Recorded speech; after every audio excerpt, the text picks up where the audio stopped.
ഒരിക്കലും 1,00,000 കൊടുക്കേണ്ടി വരില്ല. ഞങ്ങൾ പറഞ്ഞു 1,00,000 തരാണെങ്കിൽ പോകുമ്പോൾ ജമ്മത്ത് മരണം വരെ പൈസ അടക്കണ്ട, ദിവസം 10 റുപ്യ ഒരു പെട്ടിയിലിട്ടാൽ മതി, വെറും 100 രൂപ. അതെങ്ങനെ ഈ കൂട്ടത്തിൽപ്പെട്ട ആരെങ്കിലും മരിച്ചാൽ മാത്രം. അങ്ങനെ തൂങ്ങി മരിച്ചെന്നുള്ള കാര്യങ്ങൾ കേട്ടപ്പോൾ ഞങ്ങളൊക്കെ അവിടെ ചെന്നു. കച്ചവടക്കാർ മരിച്ചതല്ലേ. First of all congratulation. കാരണം മലപ്പുറം ജില്ലയിലെ കേരളത്തിന് തന്നെ മാതൃകയാണ് തരത്തിൽ വ്യാപാരികൾക്ക് വേണ്ടിയിട്ടൊരു സുരക്ഷാ പദ്ധതിയെ കുറിച്ചിട്ട് ഞാൻ പറയുന്നത് കേട്ടോണ്ടാണ് ഞങ്ങൾ അതിൻ്റെ ഒപ്പം ഇരിക്കുന്നത്. അതിനെക്കുറിച്ചൊന്ന് നമുക്ക് ഒരുപാട് ആളുകൾക്ക് മനസ്സിലാക്കാൻ വേണ്ടിയിട്ട് ഞങ്ങളേക്ക് കുറച്ച് വാക്കുകൾ കേൾക്കാമെന്ന് പ്രതീക്ഷിക്കുന്നുണ്ട്. എന്താണ് സത്യത്തിൽ കച്ചവടക്കാരെ സംബന്ധിച്ചിടത്തോളം കച്ചവടക്കാരെ സഹായിക്കാൻ ആരുമില്ല. എന്ത് കാര്യം വന്നാലും പിന്നെ നാട്ടുകാരെ സഹായിക്കാൻ ഒരു പക്ഷേ ഗവൺമെൻറ് ഉണ്ടാവും, അല്ലെങ്കിൽ വിദേശികളുണ്ടാവും. പല ആളുകളും പലതരത്തിലും സഹായിക്കും. അന്ന് ഒരു കിറ്റ് പോലും കച്ചവടക്കാരനില്ല. കച്ചവടക്കാരനെന്താ പറയുക, അവൻ്റെ വീട്ടിൽ പട്ടിണിയായിരിക്കും. അപ്പോൾ എങ്കിലും അവൻ്റെ വീട്ടിൽ തീ പുകയുന്നുണ്ടാവില്ല എങ്കിൽ പോലും ഒരു കിറ്റ് തൊട്ട വിട്ട് കൊടുക്കുമ്പോൾ അവൻ്റെ വീട്ടിലുണ്ടാവില്ല. അങ്ങനത്തെ അവസ്ഥയാണ് കച്ചവടക്കാരുള്ളത്. അങ്ങനെ കച്ചവടക്കാർക്കുള്ള ഒരു കച്ചവടക്കാരൻ പ്രയാസപ്പെടുമ്പോൾ അവൻ്റെ കുടുംബത്തിനെ രക്ഷിക്കാൻ എന്താണ് മാർഗം എന്നുള്ളതിനെ കുറിച്ച് ചിന്തിച്ച് അങ്ങനെയാണ് അത് കിട്ടിയത്. അതിന് പ്രത്യേക ഒരു കാരണമുണ്ടായി. ഞങ്ങൾ കൂട്ടത്തിൽപ്പെട്ട കച്ചവടക്കാരൊക്കെ മരിച്ചാൽ സാധാരണ നിലയിൽ അപേക്ഷയൊക്കെ തരും. അവൻ്റെ കുടുംബം വളരെ വിഷമമാണ്, ബുദ്ധിമുട്ടാണ്, അവരെ സഹായിക്കണം എന്നൊക്കെ പറയും. അപ്പോൾ നമ്മളിത് എല്ലാ കച്ചവടക്കാർക്കും സഹായിക്കാനുള്ള മാർഗ്ഗമൊന്നും നമ്മളെ കയ്യിലുണ്ടാവില്ല. കാരണം നമുക്ക് മറ്റുള്ളവരുടെയൊക്കെ ഒന്ന് വാങ്ങിയിട്ട് വെള്ളം കൊടുക്കാൻ വേറെ വരുമാനമൊന്നും ഉണ്ടാവില്ലല്ലോ. അപ്പോൾ ഞങ്ങൾ വല്ല ഒരു കത്ത് എഴുതി കൊടുക്കും യൂണിറ്റിലേക്ക്. ആ കത്തുമായി ഇവർ യൂണിറ്റിൽ ചെല്ലും. യൂണിറ്റ് ചെല്ലുമ്പോൾ അവിടെ ചെല്ലുമ്പോൾ ഒരു ഒന്നുകിലും പറയും പ്രസിഡന്റ് പറയും സെക്രട്ടറി ഇല്ല, സെക്രട്ടറി പറയും പ്രസിഡന്റ് ഇല്ല, അല്ല പറയും ഞങ്ങളൊരു മീറ്റിംഗ് വിളിക്കട്ടെ എന്ന് പറയും. ഒരു കാര്യം വിളിച്ചിട്ട് കയറി ചെല്ലുക. അവിടെ കുറേ കറങ്ങി പിടിച്ചിട്ട് ഓൻ പോരും. ചുരുക്കി പറഞ്ഞാൽ ഓനൊരു മാസം നടന്നാലും ഓന് അടിച്ച പെട്രോളിൻ്റെ പൈസ കിട്ടില്ല. സ്വാഭാവികമായിട്ട് അതാണ് സംഭവം. അങ്ങനെയാണ് പൊതുവെ ഇതിൻ്റെ ഒരു രീതി. അങ്ങനെ ഇരിക്കുന്ന സമയത്ത് ഞങ്ങൾ കച്ചവടക്കാരിൽ പെട്ടിട്ട് കച്ചവടക്കാരൻ മരിക്കുക എന്ന് പറഞ്ഞാൽ സാധാരണ ആത്മഹത്യയാണ്. രാത്രി 1 മണിക്ക് വീട്ടിൽ നിന്ന് ഊണൊക്കെ കഴിച്ച് പിന്നെ അയാൾ എല്ലാവരും ഉറങ്ങിയതിന് ശേഷം അവിടെ വീട്ടിൽ നിന്നിട്ട് പോയി സ്വന്തം കട പോയി തുറന്നിട്ട് അതിലൊരു കയറിട്ട് തൂങ്ങി മരിച്ചു. കുടുംബം അവരെ ഈ കുടുംബനാഥനെ നോക്കിയപ്പോൾ അവിടെ ആളില്ല. കുറേ തിരഞ്ഞു നോക്കുമ്പോൾ ആളില്ല, എവിടെയൊന്നും അറിയില്ല. രാത്രി ആയതുകൊണ്ട് പിന്നെ കൂടുതലൊന്നും അന്വേഷിച്ചില്ല, എവിടെ പോകുമെന്ന് അറിയില്ലല്ലോ. രാവിലെ അന്വേഷിക്കുമ്പോൾ കട തുറന്ന് കിടക്കുന്നുണ്ട്, ഷട്ടർ പൊന്തി കിടക്കുന്നുണ്ട് പറഞ്ഞു. അങ്ങനെ ചെന്ന് ആളുകൾ നോക്കുമ്പോൾ അയാൾ അവിടെ തൂങ്ങി മരിച്ചു. അങ്ങനെ തൂങ്ങി മരിച്ചെന്നുള്ള കാര്യങ്ങൾ കേട്ടപ്പോൾ ഞങ്ങളൊക്കെ അവിടെ ചെന്നു. കച്ചവടക്കാർ മരിച്ചതല്ലേ, പോയി അന്വേഷിച്ച് എന്താ ഇയാളിങ്ങനെ മരിക്കാൻ കാരണം, അയാൾക്ക് എന്തായാലും ബുദ്ധിമുട്ടുണ്ടായിരുന്നു വെച്ചാൽ പറഞ്ഞു. അവരോടും പറഞ്ഞു അവർക്ക് വലിയ പ്രയാസം ഉണ്ടായിരുന്നു. പക്ഷേ ആരോടും പറയില്ല. വലിയ ബുദ്ധിമുട്ടാണ് അയാൾ നീങ്ങുന്നത്. കുറേ കടങ്ങളുണ്ടായിരുന്നു. അയാൾ ഞാൻ ഇരുന്നൊരു കാര്യമില്ലാന്ന് ചിന്തിച്ചിട്ടുണ്ടാവാം, അതുകൊണ്ടായിരിക്കും എന്ന് എല്ലാവരും പറയും ചെയ്തു. ചുരുക്കി പറഞ്ഞാൽ അദ്ദേഹത്തിൻ്റെ ബോഡി മറവ് ചെയ്യാനുള്ള ഫണ്ട് പോലും ആ കുടുംബത്തില്ല, ഒരു ചെയ്യാൻ അവർക്ക് കഴിയില്ല. അങ്ങനെ ഞങ്ങൾ പിന്നെ മരണത്തിൻ്റെ ചിലവും കാര്യങ്ങളൊക്കെ ഞങ്ങളതിനുള്ള ഏർപ്പാടുകളൊക്കെ ചെയ്തു, ഭംഗിയായിട്ടൊക്കെ നിർവഹിച്ചു. അതിനുശേഷം പിന്നെ വളരെ ഗൗരവമായിട്ട് കച്ചവടക്കാരുടെ ഈ ദയനീയ സ്ഥിതി. അത് മാത്രമല്ല, ഈ കച്ചവടക്കാരൻ മരിച്ചാൽ ആ കുടുംബം, ഒരു കുടുംബനാഥൻ മരിച്ചാൽ പിന്നെ ആ കുടുംബത്തിൽ കുട്ടികളും മക്കളൊക്കെ ആയിട്ടുള്ള കുറച്ച് ആളുകൾ ഉണ്ടാവുള്ളൂ. അവർക്ക് പെട്ടെന്ന് അന്താളിപ്പ് അങ്ങനെ ഒരു സാഹചര്യം ഉണ്ട്. ആ സാഹചര്യത്തിൽ അവരെ സഹായിക്കാൻ നമുക്ക് എന്താ മാർഗം എന്നുള്ളത് ഞങ്ങൾ ആലോചിച്ചത് ഒരാൾ മരിച്ചാൽ കച്ചവടക്കാരന് അപ്പം തന്നെ അതിനെ മറവ് ചെയ്യാനുള്ള പൈസ കുടുംബത്തിൽ വേണം. അത് സംഘടനയ്ക്ക് കൊടുക്കണം അദ്ദേഹം. അങ്ങനെ ഞങ്ങൾ കച്ചവടക്കാരിൽ പെട്ട ആര് മരിച്ചാലും, ഞങ്ങൾക്ക് 50,000 മെമ്പറുണ്ട്. ആര് മരിച്ചാലും, വലിയനാവട്ടെ ചെറിയനാവട്ടെ, ഞങ്ങളെ മെമ്പറാണെങ്കിൽ അപ്പം തന്നെ ജില്ലാ കമ്മിറ്റി വക 30,000 രൂപ കൊടുക്കാൻ തീരുമാനിച്ചു. കാരണം 30,000 രൂപയുടെ അത്യാവശ്യ കാര്യങ്ങൾ ചെയ്യാൻ കഴിയല്ലോ. അപ്പം അതിനു വേണ്ടി ഒരാളേക്കൊന്ന് കൈ നീട്ടാണ്ട് അത് നടത്തണം. അത് അയാൾക്ക് അവകാശപ്പെട്ട ഒരു പൈസ മാറി ജില്ലാ കമ്മിറ്റിയിൽ നിന്ന് അത് കിട്ടും. അപ്പോൾ ഞങ്ങൾ അവിടെ അപ്പം എത്തിയില്ലെങ്കിൽ യൂണിറ്റ് കമ്മിറ്റിക്ക് ആ പൈസ എടുത്ത് കൊടുക്കുക. ഉടനെ തന്നെ ഞങ്ങൾ അറിയിച്ചാൽ ഞങ്ങളെ പൈസ കൊടുക്കും. അങ്ങനെ ഒരു 30,000 രൂപ കൊടുക്കുന്ന പദ്ധതി കേരളത്തിൽ എവിടെയില്ലാതെ മലപ്പുറം ജില്ലയിൽ മാത്രം നടപ്പിലാക്കി ഞങ്ങൾ. അതിനുശേഷമാണ് പിന്നെ ഈ കുടുംബത്തിനുള്ള ബുദ്ധിമുട്ടുകളും പ്രാരാബ്ദങ്ങളും പ്രയാസങ്ങളും കണ്ടതാണ് ഒരു കച്ചവടക്കാരൻ്റെ കുടുംബത്തെ പിന്നെ രക്ഷപ്പെടുത്താൻ എന്താണ് ഒരു മാർഗം എന്നാലോചിച്ചതിൻ്റെ ഭാഗമായിട്ട് ഞങ്ങളായിട്ടുണ്ടാക്കിയത്. കേരളത്തിൽ വേറെ ആരും അതിനെക്കുറിച്ച് ചിന്തിച്ചിട്ടില്ല. അത് കച്ചവടക്കാരൻ മരിച്ചാൽ നമുക്ക് വളരെ ലളിതമായിട്ട് അതിൽ എല്ലാവർക്കും പങ്കെടുക്കാൻ പറ്റുന്ന ഒരവസ്ഥയിൽ ഒരു പദ്ധതി കൊണ്ടുവന്ന് ഒരു 10 ലക്ഷം രൂപയിൽ കുറയാത്ത സംഖ്യ കൊടുക്കാൻ നമുക്ക് സാധിക്കണം എന്നാണ് ഞങ്ങൾ ആലോചിച്ചത്. അങ്ങനെ ഒരു 10 ലക്ഷം രൂപ മരിച്ചാൽ കൊടുക്കാനും അതിൽ ചേരുന്ന അംഗങ്ങൾ 100 രൂപ തരാനും, വെറും 100 രൂപ. അതെങ്ങനെ ഈ കൂട്ടത്തിൽപ്പെട്ട ആരെങ്കിലും മരിച്ചാൽ മാത്രം. ഇതിലിപ്പോൾ നമ്മൾ 10,000 ആൾ ചേർത്ത് വിചാരിക്കുക. ഈ 10,000 ആൾപ്പെട്ട ഒരാൾ മരിച്ചാൽ ബാക്കി 9,999 ആളുകൾ 100 രൂപ തരണം. അത്രേ ഉള്ളൂ. മരിച്ചാൽ തന്നാൽ മതി, മരിച്ചാൽ തരണ്ട. ഒരു മാസമൊന്നോ കൊല്ലൊന്നോ അതിനില്ല. ചിലപ്പോൾ ഒരു 5 ആൾ മരിക്കുക, ചിലപ്പോൾ 2 ആൾ മരിക്കുക, ചിലപ്പോൾ ആരും മരിക്കാതിരിക്കുക, രണ്ടും സംഭവിക്കുക. എന്തായാലും മരിച്ചാൽ മാത്രം 100 രൂപ തരിക എന്നുള്ള ഒരു തീരുമാനം. അത് ആർക്കും നടക്കുന്ന കാര്യമാണല്ലോ, സിമ്പിളാണല്ലോ. അങ്ങനെ ആ ഒരു പദ്ധതി കൊണ്ടുവന്ന് ഞങ്ങൾ യൂണിറ്റുകളിലൊക്കെ നമ്മൾ പ്രസംഗിച്ചു. ഞങ്ങളിങ്ങനെ ഒരു പദ്ധതി തുടങ്ങാൻ പോകേണ്ടത് കച്ചവടക്കാരൊക്കെ ചേരണം, കച്ചവടക്കാരുടെ രക്ഷയ്ക്ക് വേണ്ടിയുള്ളതാണ് എന്നൊക്കെ പറഞ്ഞ് ഞങ്ങളത് പ്രചരിപ്പിച്ചു. പല യുവജനങ്ങളും പങ്കെടുത്തു, ജനറൽ ബോഡി പങ്കെടുത്തു. കേൾക്കുമ്പോൾ ഒക്കെ എല്ലാവരും നല്ലത് തന്നെയാണ്, ശരി എന്നൊക്കെ പറഞ്ഞ് പോകുമെങ്കിലും ആളുകൾ ചേരുന്നില്ല. അപ്പോൾ ഞങ്ങളിത് പഠിച്ചു, എന്താ ഇത് ചേരാത്തത്, അത് വലിയൊരു ഭാരമുള്ള കാര്യമൊന്നുമില്ല. ചേരാൻ മാത്രം 2000 രൂപ, 1000 രൂപയുള്ള ആദ്യമുള്ളൂ, ഇപ്പോൾ 2000 ആക്കിയതാണ്. തുടങ്ങുന്ന കാലത്ത് 1000 രൂപ മാത്രം അടച്ചാൽ മതി, 1000 രൂപ. പിന്നെ ബാക്കി പിന്നെ ആൾ മരിച്ചാൽ 100 രൂപ. ഇത് അതിൽ വേണ്ടുള്ളൂ. ഇത് ചേരുന്നത് ഭാര്യയും ഭർത്താവും ചേരണം. ഈ പദ്ധതിയിൽ ഫാമിലി ആയിട്ടാണ് ഞങ്ങൾ ചെയ്തത്. അതിൻ്റെ രജിസ്ട്രേഷനൊക്കെ അങ്ങനെയാണ്. അപ്പോൾ ഭാര്യയ്ക്കും ഭർത്താവിനും മരിച്ചാൽ രണ്ടാളും ഒന്നിച്ച് വെച്ചാൽ 20 ലക്ഷം കിട്ടും. 10 അല്ല, ഒരാൾ മരിച്ച് ആൾക്ക് ഭാര്യ മരിച്ചാൽ ഭർത്താവിനും 10 ലക്ഷം കിട്ടും, ഭർത്താവ് മരിച്ചാൽ ഭാര്യയ്ക്ക് 10 ലക്ഷം കിട്ടും. ഇനി രണ്ടാൾ കൂടി ഒന്നിച്ചാണ് മരിക്കണം വിചാരിക്കുക, അവരുടെ മക്കൾക്ക് 20 ലക്ഷം കിട്ടും. അങ്ങനെയാണ്. അങ്ങനെ ഞങ്ങൾ ഈ പദ്ധതി പ്രസംഗിച്ച് നടന്നിട്ട് ആളുകൾ ചേരുന്നില്ല. അങ്ങനെ അവസാനം ഞങ്ങൾ 2-2.5 കൊല്ലം ഞങ്ങൾ കറങ്ങിയതല്ലാതെ ഇതിലാളെ തേക്കാൻ ഞങ്ങൾക്ക് പറ്റിയില്ല. 10,000 ആൾ എന്നാലല്ലേ 10 ലക്ഷത്തിനാവുള്ളൂ, ആളെ തേക്കാൻ പറ്റിയില്ല. പിന്നെ കോവിഡ് വന്നു. കോവിഡൊക്കെ വന്നപ്പോൾ പിന്നെ ഞങ്ങൾ പറഞ്ഞു ഇത് ഇനി നമുക്ക് നിർത്തി വെക്കുക, അതേ ഇനി മുന്നോട്ട് കൊണ്ടുപോകണ്ട. അതിപ്പോൾ ആളുകൾക്ക് തലയും കയറുന്നില്ല, ബുദ്ധിമുട്ടാണ്. അതിലിടയ്ക്ക് കുറേ പ്രചരണക്കാരും പുറത്തുണ്ടാവും, ഓരോ കാര്യങ്ങളൊക്കെ ഉണ്ടാവുമല്ലോ. ആ ചുരുക്കി പറഞ്ഞാൽ തൽക്കാലം ഇട്ട് അങ്ങനെ ഇട്ട് വെച്ചെങ്കിലും ശരി. പിന്നീട് കോവിഡൊക്കെ മാറി അതിന് ശേഷം പിന്നെ ഇതേപോലെ ഞങ്ങൾ യോഗം കൂടിയപ്പോൾ ഞങ്ങൾ യോഗത്തിനൊരാൾ പറഞ്ഞു റിസൾട്ട് നമുക്കത് എങ്ങനെയും ചെയ്യാൻ പറ്റിയ നല്ലൊരു കാര്യമായിരുന്നു. ഇപ്പം നിങ്ങളുണ്ടാകുമ്പോൾ ചെയ്യുകയാണെങ്കിൽ എല്ലാത്തവർക്കും ചിലപ്പോൾ നടന്നെന്ന് വരില്ല. പറയുമ്പോൾ ഒന്നും കൂടി ഇറങ്ങിത്തിരിക്കുക, ഒന്നും കൂടി ശ്രമിക്കുക. അങ്ങനെ ഞങ്ങൾ വീണ്ടും ഒന്നും കൂടി ഇറങ്ങിത്തിരിച്ച് എല്ലാവരോടും നമുക്ക് വളരെ വേണ്ടപ്പെട്ട ആളുകളോട് നമ്മൾ കാര്യങ്ങൾ തുറന്ന് പറഞ്ഞു, നിങ്ങളിത് കൂടുതലും സഹകരിക്കണം, ചെയ്യണം, നല്ലൊരു കാര്യമാണ് എന്ന് പറഞ്ഞ് ചുരുക്കി പറഞ്ഞാൽ അത് ചാടി കറക്കാനുള്ള ആളുകൾ ഞങ്ങളതിൽ ഉണ്ടാക്കി. 10 ലക്ഷം കൊടുക്കാനുള്ള ആളുകളെ ഉണ്ടാക്കി, ചുരുക്കി പറഞ്ഞാൽ ഉണ്ടാക്കി. സ്റ്റാർട്ട് ചെയ്യുന്ന സമയത്ത് ഞങ്ങൾ സ്റ്റേറ്റ് കമ്മിറ്റിയൊക്കെ ആലോചിച്ചപ്പോൾ എല്ലാവരും എതിരായിരുന്നു. അവരെ നടക്കൂല, അത് നടക്കുന്ന കാര്യമല്ല, 10 ലക്ഷം കൊടുക്കാൻ ഒരിക്കലും കഴിയില്ല. ആളുകൾ തന്നെ നമ്മൾ പറയുമ്പോൾ 100 രൂപ കൊടുത്തിട്ട് എങ്ങനെ 10 ലക്ഷം കിട്ടും, അതൊരു തട്ടിപ്പാണെന്നാണ് പലരും കണ്ടത്. കൊടുക്കലും 100 അവർ കിട്ടുന്നത് 10 ലക്ഷമാണ്, കിട്ടിയ പൈസ തിരിച്ചു കൊടുക്കും വേണ്ട. അപ്പോൾ അതിലൊരു തട്ടിപ്പിട്ടെന്നാണ് അന്ന് ആളുകൾ ധരിച്ചത്. അങ്ങനെയല്ല, നമ്മൾ വലിയൊരു ആകാംക്ഷ കണ്ട് നമുക്കത് നടത്താൻ കഴിയും. കാരണം നമ്മളെ ആളുകൾ നമ്മളെ കയ്യിലുണ്ട്. ജില്ലയിൽ നമ്മൾ പറഞ്ഞാൽ കേൾക്കുന്നവരുണ്ട്. അവർ 100 തരാൻ തയ്യാറാണെങ്കിൽ ഈ 10 ലക്ഷം കൊടുക്കാൻ നമുക്കെന്താ ബുദ്ധിമുട്ട്?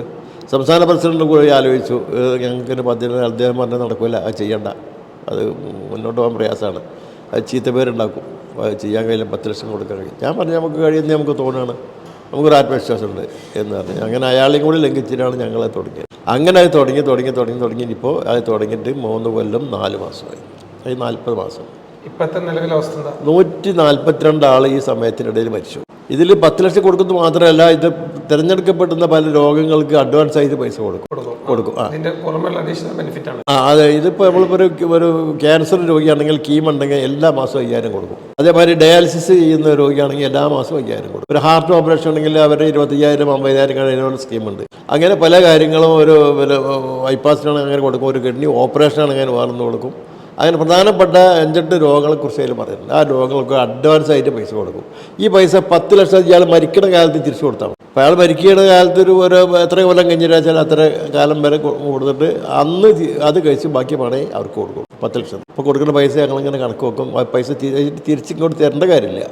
അന്ന് 10 ലക്ഷം ഉണ്ടെങ്കിൽ 1 ലക്ഷം ബലവരാശേരി വാങ്ങിയിട്ടുണ്ടെങ്കിൽ 9 ലക്ഷം കൊടുക്കും. അങ്ങനെയാണ് ഈ പദ്ധതി ഇപ്പോൾ നടക്കുന്നത്. അപ്പോൾ 142 ആൾ ആണ് ഇതുവരെ മരിച്ചത്. 142 ആൾ മരിച്ചപ്പോൾ 40 മാസമായി. ആളുകൾ പറയുന്നത് വലിയ സംഖ്യ വരില്ല, എത്ര ആൾ മരിക്കുന്ന വല്ല കണക്കുണ്ടോ, ഇത് ഭയങ്കര തട്ടിപ്പരി എന്നൊക്കെ പറയുന്നത്. പക്ഷേ കൃത്യമായി ഇപ്പോൾ 40 മാസം കൊണ്ട് നമുക്ക് കിട്ടിയ കണക്ക് 40. ആവറേജ് ഒരു മാസം 350 റുപ്യ അടച്ചു, അത്ര വന്നേ ഉള്ളൂ. ദിവസം 10 റുപ്യ ഒരു പെട്ടിയിലിട്ടാൽ മതി. അന്നേരം 30 ദിവസം എടുത്തിട്ടത് ഇതിൽ അക്കൗണ്ടിലേക്ക് അടച്ചാൽ മതി. അത് വളരെ സുതാര്യമാണ്. നമ്മൾ കൈകൊണ്ട് കാശ് കൊടുത്തില്ല, കംപ്ലീറ്റ് സോഫ്റ്റ്വെയറാണ്. അവർ എല്ലാവർക്കും അക്കൗണ്ട് നമ്പർ കൊടുക്കും. ഞങ്ങൾ ഈ പദ്ധതി ചേർന്ന് മുഴുവൻ ആളുകളുടെ പേരിലും ഫെഡറൽ ബാങ്കിൽ അക്കൗണ്ടാണ് മലപ്പുറം.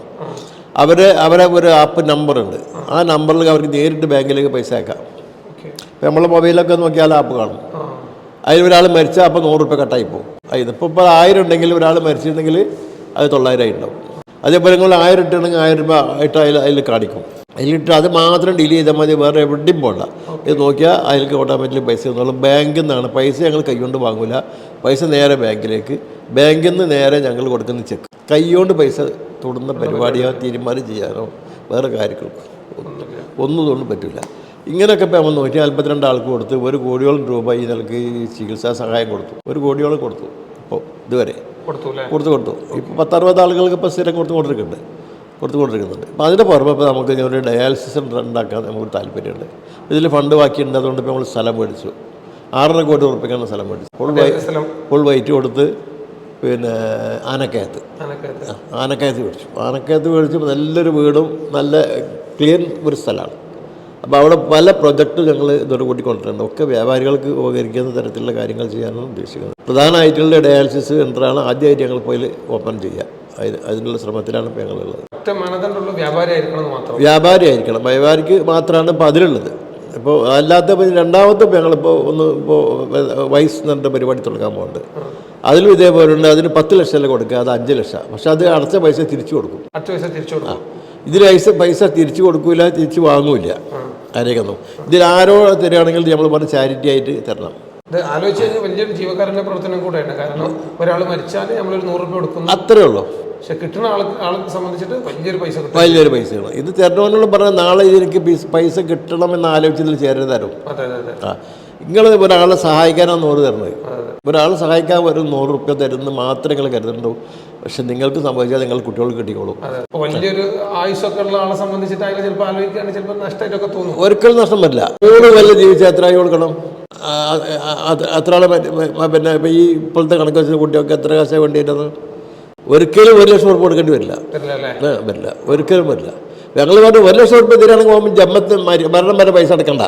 അങ്ങനെ വേണമെന്നില്ല ചെയ്യുക. കാരണം 1 ലക്ഷം ഉറുപ്പ് ബാങ്കിൽ കൊണ്ടുപോയിട്ട് എത്ര കാശ് കിട്ടും പലിശ? ഇപ്പോൾ ഒരു 8,000 രൂപ കിട്ടൂലേ? ഇപ്പോൾ 5,000 രൂപ താഴെ വരുന്നുള്ളൂ. 350 രൂപ വരുന്നുള്ളൂ ഒരു മാസം. ഒരു വർഷത്തിന് എത്ര വരിക? അപ്പോൾ ആ പൈസ ഇട്ടാൽ ബാങ്കിലത്തെ പൈസ മാത്രം 1 ലക്ഷം ഇട്ടാൽ മതി. അതിന് ആ പൈസ 100 വെച്ച് കട്ട് ചെയ്ത് പോയാൽ അങ്ങനെ മരണം വരെ പോയാൽ അവിടെ കൈവാക്കിയിട്ടുണ്ടാവും. അത്ര സിമ്പിൾ പരിപാടിയാണ്. ഇപ്പോൾ എന്താണെന്ന് വെച്ചാൽ അവസ്ഥ ഇത് കേരളം മുഴുവൻ നടപ്പിലായി. അപ്പം അതിനുശേഷം ഉണ്ട്. ഇപ്പം എല്ലാ ജില്ലയും ഇപ്പോൾ ഏറ്റെടുത്തു. ഒക്കെ നമ്മളേക്ക് തന്നെ ഈ സംവിധാനങ്ങൾ കൊണ്ടുപോയി നമ്മളേക്ക് ഉള്ള ചെയ്ത കാര്യങ്ങൾ പറഞ്ഞ് നമ്മളതിൻ്റെ കാര്യങ്ങളൊക്കെ പാർട്ടി കൊടുത്തു. പിന്നെ അത് വെച്ചിട്ട് തന്നെയാണ് എല്ലാ ജില്ലകളും ഇപ്പോൾ ചെയ്യുന്നത്. എല്ലാ ജില്ലകളിലും പതായി. ഒരൊറ്റ ജില്ലയിൽ ഒഴിവുള്ള വേറൊരു പദ്ധതി ഉള്ളത് കൊണ്ട് തൽക്കാലം ഇല്ല. ബാക്കിയുള്ള എല്ലാ ജില്ലയിലുമായി വളരെ ഭംഗിയായി എല്ലാ സ്ഥലത്തും ഇല്ലാണ്ട് നടത്താൻ കഴിയില്ല. ആളുകൾക്ക് എല്ലാവർക്കും ഇത് വേണം. എല്ലാവരും മലപ്പുറത്തുകാരും എല്ലാം എവിടെ ചെന്നാലും പറയാം. അപ്പോൾ അതുകൊണ്ട് വലിയൊരു കാര്യമാണ് ഒരു കച്ചവടക്കാരനെ സംബന്ധിച്ചിടത്തോളം. ഞങ്ങൾ ഈ മരിച്ചതിൽ 98% ആളുകളും അർഹതപ്പെട്ട ആളുകളാണ് ഈ പൈസ കൊടുത്തത്. അത് കിട്ടിയാൽ ഇപ്പോൾ കുറേ ലേഡീസ് കച്ചവടം തുടങ്ങിയവരുണ്ട്. ഞങ്ങൾക്കറിയാം. ഭർത്താക്കന്മാർ മരിച്ചിട്ട് പുതുതായി കച്ചവടം തുടങ്ങിയവരുണ്ട്. അതിരുന്ന് അവർ ജീവിച്ച് പോയിക്കൂടെ, മുന്നോട്ട് പോയിക്കൂടെ അവർക്ക്? അങ്ങനെ ചെയ്ത എത്രയോ ആളുകൾ ഇപ്പോൾ നമ്മളെ മുമ്പിലുണ്ട്. ഒരാൾക്കും കൊടുക്കാൻ പൈസ ബാക്കിയില്ല. ഒരു കുടിശ്ശിക പോലുമില്ല. ആര് മരിച്ചാലും നേരെ ഒന്നേ വേണ്ടുള്ളൂ. ഇപ്പോൾ കാടാമ്പുഴ ആൾ മരിച്ചാൽ ഇവിടുത്തെ യൂണിറ്റ് പ്രസിഡന്റ് ഒരു കത്ത് ഞങ്ങളൊരാൾ ഇന്നയാൾ മരിച്ചു അത് പറഞ്ഞ് നിങ്ങൾ ഡെത്ത് സർട്ടിഫിക്കറ്റിൻ്റെ കോപ്പി അത് തന്നാൽ പിറ്റേ ദിവസം ചെക്കാണ്. അത് 10 ലക്ഷത്തിന് 10 ലക്ഷം കിട്ടും. ടാക്സ് തന്നെ പോവില്ല. ഇല്ല, സാധാരണ 2 ലക്ഷം രൂപ ടാക്സ് പോകും. ടാക്സ് എന്താ ഇല്ല. 10 പൈസ ടാക്സ് പോവാതെയാണ് വൈറ്റ് മണിയായിട്ട് ആണ് കൈ കിട്ടുക. ഈ വൈറ്റ് മണിക്കാപ്പോൾ ഞങ്ങൾ ഈ സ്ഥലം മേടിച്ചത്. അതുകൊണ്ടാണ് ഞങ്ങൾക്ക് വലിയ വില ഒരു 15 കോടി വേറെ കാണുന്ന സ്ഥലമാണ്. അത് ഞങ്ങൾ വാങ്ങിയത് 6.5 കോടി രൂപയ്ക്കാണ്. അവർക്ക് വൈറ്റ് വേണം. വൈറ്റ് അത്രയും കൊടുക്കാൻ പറ്റുന്ന ആൾ വേണ്ടേ എടുക്കാൻ? 6 കോടി വൈറ്റ് കൊടുക്കാൻ എളുപ്പമില്ലല്ലോ.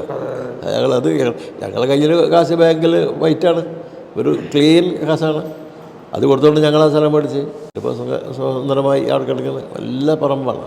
അപ്പോൾ അങ്ങനെയാണ്. ഇതൊക്കെ വ്യാപാരികൾക്ക് വേണ്ടി തന്നെയാണ്. വ്യാപാരികൾക്ക് വേണ്ടി അവർക്ക് ഒരുപാട് കാര്യങ്ങൾ ചെയ്യണമെന്നുണ്ട്. ഞങ്ങൾക്ക് ആഗ്രഹം പരസ്യം അനുഗ്രഹിച്ച പല കാര്യങ്ങൾ ചെയ്യും. അതായത് ഇപ്പോൾ ധനകാര്യമന്ത്രി പോലും ഒരു മാസം മുന്നേ ഞങ്ങളൊരു ചർച്ചയിൽ വേറെ ഇൻഷുറൻസിനെ കുറിച്ച് ചർച്ച ചെയ്യണമെന്നുണ്ടെങ്കിൽ ഏറ്റവും നല്ല ഇൻഷുറൻസ് നിങ്ങളെ ഇൻഷുറൻസ് അല്ലേ. ഞാനാണ് ഇത് നടത്തിയത്, ഞാനാണ് തുടങ്ങിയത്, ഇപ്പോൾ ഞാനാണ് എല്ലാ സ്ഥലത്തും സ്പ്രെഡ് ചെയ്തത്. ഇപ്പോൾ ഹോട്ടൽ അസോസിയേഷൻ സംസ്ഥാന ലെവലിൽ തന്നെ തുടങ്ങിയിട്ടുണ്ട്. ഇപ്പോൾ അത് സിസ്റ്റം തന്നെ സംസ്ഥാനത്ത് കൊട്ടുകയാണ്. അതിൽ നമ്മൾ ജില്ലയാണ് ചെയ്യണത്. നമ്മൾ വേറെ ജില്ലയിൽ നിന്ന് ആളെ ചേർക്കില്ല. അവർക്ക് അത്ര ആളെ കിട്ടുമല്ലോ. അവർ കേരളം അതിൻ്റെ തലസ്ഥാനം ആയിക്കൊണ്ട് എല്ലാ ജില്ലകളും പങ്കെടുത്തുകൊണ്ട് പോലെ പോയി ചെയ്യണത്. ഓരോ വ്യാപാരികൾക്കും സത്യത്തിൽ അഭിമാനിക്കാവുന്ന ഒരു പദ്ധതിയാണ് നിങ്ങൾ പറഞ്ഞത്. എന്തായാലും ഇപ്പോഴും ഈ എന്താ പറയുക, കച്ചവടക്കാർക്ക് അത് അലകേറ്റില്ല. ഒന്ന് ആലോചിച്ച് നോക്കിയേ, വല്ല നഷ്ടമുണ്ടോ? ഒരു 100 രൂപ എടുത്ത് കൊടുക്കാൻ പറ്റാത്തൊരു കച്ചവടക്കാരുണ്ടാവും. 100 രൂപ എടുത്ത് കൊടുക്കാൻ പറ്റാത്ത ഒരു കച്ചവടക്കാരനും ഇല്ലല്ലോ. ഇനി എത്ര വലിയവനായാലും ഓൻ മരിച്ച് നോക്കണം അവൻ്റെ കുടുംബത്തെ അവസരമാണെങ്കിൽ. ഞങ്ങളൊരു കച്ചവടക്കാരൻ മരിച്ചു. ഈ അന്ന് ഈ 10 ലക്ഷത്തിൻ്റെ പരിപാടിയില്ല, വലിയൊരു പരിപാടിയാണ്. 2 പേർക്ക് ഈ 30,000 കൊടുക്കേണ്ട പൈസ ഞങ്ങൾ വാങ്ങാതിരുന്നുള്ളൂ മലപ്പുറം ജില്ലയിൽ. ഒന്ന് KV അയിലക്കാടാണ് മരിച്ചത്. ആൾ പറഞ്ഞു ഞങ്ങൾക്ക് വേണ്ട, അത് നിങ്ങൾ വേറെ ആരെങ്കിലും കൊടുത്താൽ ഇപ്പാൻ്റെ പൈസ പങ്കുകൾ വാങ്ങേണ്ട കാര്യം ചെല്ലും. അത് വാങ്ങിയില്ല. വേറൊരാളും ഇതേപോലെ തന്നെ മരിച്ചു. ആളെ പേര് ഞാൻ പറഞ്ഞില്ല. അവർക്ക് പൈസ കൊടുത്താൽ അവർ പറഞ്ഞു വേണ്ടാന്ന്. അവരും പറഞ്ഞു വേണ്ടാന്ന്. അപ്പോൾ ഇയാൾ നമുക്ക് വലിയ വേണ്ടപ്പെട്ട ആളായിരുന്നു, വലിയൊരു മഹാനാണ് അയാൾ. അയാൾ മരിച്ചപ്പോൾ എനിക്ക് തോന്നുന്നു 10,000 ആളുകളുണ്ടാവും അയാളെ മയ്യത്ത് നിസ്കരിക്കുക. അത്രമാത്രം ആളുകൾ കൂടിയ വലിയൊരു ബിസിനസ്മാൻ. അത്ര വലിയ ബിസിനസ്മാൻ നടത്തിയത് നമുക്ക് അറിയില്ലായിരുന്നു. അയാൾ മരിച്ചു. അയാൾ മരിച്ചപ്പോഴാണ് അയാളെ ഉള്ളുകളിൽ പിന്നീട് പുറത്ത് വന്നത്. വലിയ ബാധ്യത ഉണ്ടായിരുന്നു അയാൾക്ക്. പക്ഷെ ആദ്യത്തെ അറിയില്ല, മരിച്ചേക്കാരും നമ്മളീ 30,000 കൊടുത്താൽ വാങ്ങില്ല, വേണ്ടാന്ന് പറഞ്ഞു. ആ പൈസ അപ്പോൾ നമ്മൾ ആ വലിയ പൈസ വേണ്ടാതെ കൊടുത്തിട്ടില്ല എന്നുള്ള നിലയ്ക്ക് നമ്മൾ കണക്കായിട്ട് പോയി 2 കൊല്ലം കഴിഞ്ഞു. 2 കൊല്ലം കഴിഞ്ഞതിന് ശേഷം മടക്കി പറഞ്ഞയച്ച അയാളുടെ ഭാര്യ ഒരാളെ പറഞ്ഞിട്ട് പറഞ്ഞു, ഞങ്ങളന്ന് വേണ്ടാന്ന് പറഞ്ഞ പൈസ ഇപ്പോൾ തരാൻ പറ്റും. ആലോചിച്ചോ കഴിയും. അരി വാങ്ങാൻ പോലും കാശില്ല എന്ന് പറഞ്ഞാൽ ആലോചിച്ചോ കഴിയും. അപ്പോൾ ഈ സെക്രട്ടറി പറഞ്ഞു, എങ്ങനെ ഞാൻ കിട്ടുക, 2 കൊല്ലമായില്ലേ, അതിൻ്റെ കണക്കൊക്കെ പറഞ്ഞ് എന്നോ പോയി. നമ്മൾ ഓരോ കൊല്ലവും കണക്ക് പറഞ്ഞു പോയല്ലോ, പറഞ്ഞു പോയതാണ്. എങ്ങനെ കിട്ടുമെന്ന് എനിക്കറിയില്ല, എന്നാലും നിങ്ങൾ ആചാര്യമാരെ സംസാരിച്ച് നോക്കി കിട്ടിയ ഉപകാരമാണ്, ഞങ്ങൾ പറയാതാണ്. അങ്ങനെ വന്നിട്ട് പറഞ്ഞു, അങ്ങനെ തന്നെ സംഭവം ഉണ്ടായി. അവരെ ഭാര്യനെ വിളിപ്പിച്ചിട്ട് കിട്ടിയ വലിയ ഉപകാരം. വളരെ കഷ്ടമാണ് കാര്യം. ആലോചിച്ചൊക്കെ സത്യം പറഞ്ഞാൽ ഞങ്ങൾ ആ പൈസ അവിടെ എത്തിച്ചു. ഇവിടെ കൊടുക്കാനുള്ള വകുപ്പൊന്നുമില്ല, കാരണം അവിടെ കണക്കൊക്കെ ക്ലിയറായി പോയതാ. ആ പൈസ ഉള്ള വീട്ടിലെത്തിച്ചു. ഇത് മനുഷ്യൻ്റെ സ്ഥിതിയാണല്ലോ.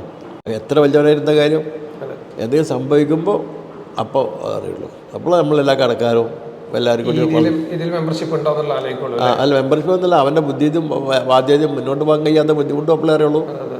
അതുവരെ അറിയില്ല, അയാൾ ജീവിച്ചിരിക്കുമ്പോൾ അറിയില്ല. എന്തുകൊണ്ടും മെച്ചാണ്, എന്തുകൊണ്ടും അത് കച്ചവടക്കാരത് ഉൾക്കൊള്ളുകയാണെങ്കിൽ വലിയൊരു കാര്യമാണ്.